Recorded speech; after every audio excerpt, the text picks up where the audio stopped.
Did you feel a sense of hope, only to watch it fade? Kamala Harris's concession speech at Howard University had that same emotional journey, reminding supporters that the end of an election doesn't mean the end of the ideals it stood for. After a hard-fought campaign, the results were not what Harris or her supporters had hoped for. Trump secured a victory with key battleground states like the Pennsylvania, North Carolina, and Wisconsin falling into his column. Harris's address, however, wasn't merely an acceptance of defeat. It was a rallying cry to keep the spirit of her campaign alive. The weight of disappointment. Harris didn't shy away from acknowledging the collective disappointment. With the room full of supporters, many who had traveled far to be there, she addressed the raw emotions in the crowd, reminding them, "The outcome of this election is not what we wanted." But her speech wasn't just for those grieving in the room. It was a message for all her supporters, recognizing that many were in the process of moving from hope to healing. She assured them, "We must respect the results of this election, despite the heartbreak," calling on everyone to honor the democratic process, emphasizing the peaceful transfer of power. A powerful aspect of her speech was Harris's dedication to maintaining the integrity of democracy, even in the face of a challenging loss. She acknowledged her phone call with President-elect Trump, telling the crowd that she promised him a smooth and peaceful transition. "While I concede this election, I do not concede the fight that fueled this campaign," she declared, a powerful reminder of her belief in the principles she campaigned on. Her mention of a peaceful transfer of power was met with mixed reactions, with loud boos from her supporters. Yet she remained composed, pressing the importance of democratic respect, even in moments of personal and collective loss. From fighter to healer. Throughout her concession, Harris repeated the word "fight" more than a dozen times, a testament to her relentless approach to the campaign. But beyond her words, Harris radiated a tone of compassion, urging her followers to channel their grief into the positive action. Harris's choice of campaign song, "Freedom" by Beyoncé, echoed her message of resilience and hope. She thanked her campaign partner, Minnesota Governor Tim Walz, her supporters and poll workers, appreciating the many who invested their time and energy in a dream that felt within reach just days earlier. In expressing gratitude to the President Biden and Dr. Jill Biden for their support, Harris reminded the audience of the bond forged with the American people.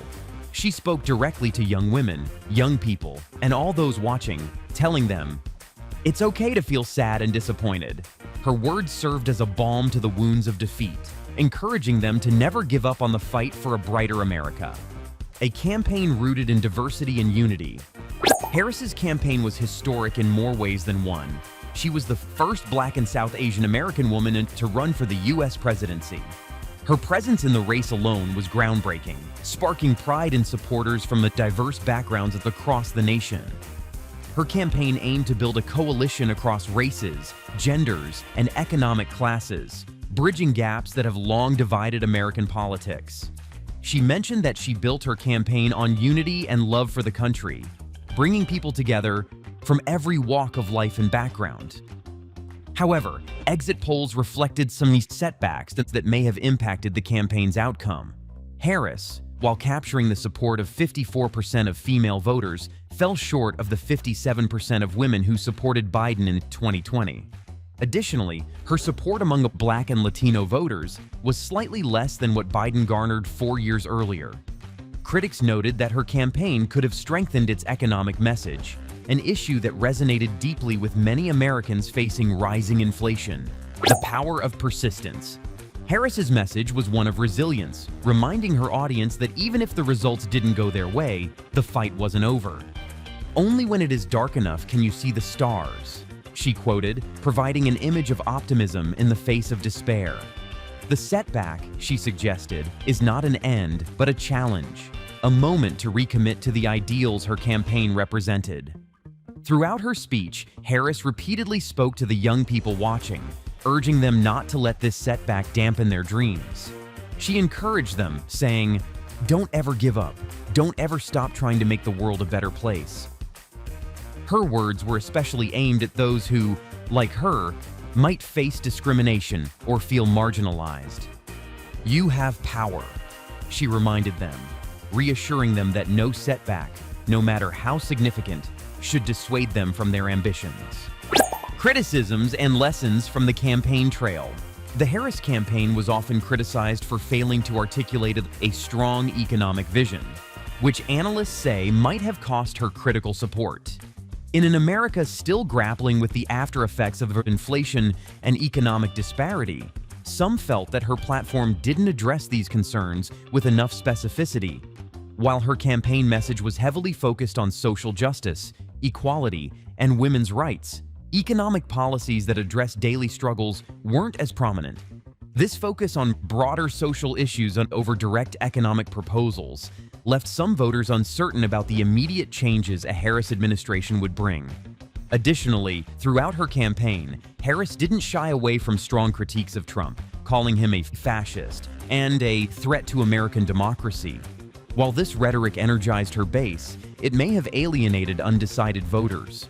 Her speech, however, shifted from campaign attacks to a unifying tone, asking her followers to respect the democratic process and to look ahead with optimism, hope, and healing for the future.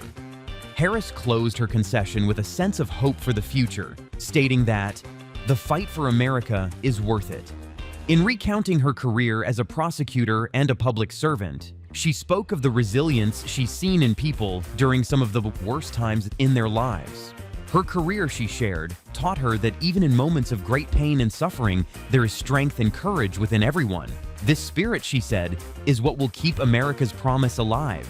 She called on her supporters to remember that democracy isn't just about one election, it's a continuous journey. Roll up our sleeves, she urged.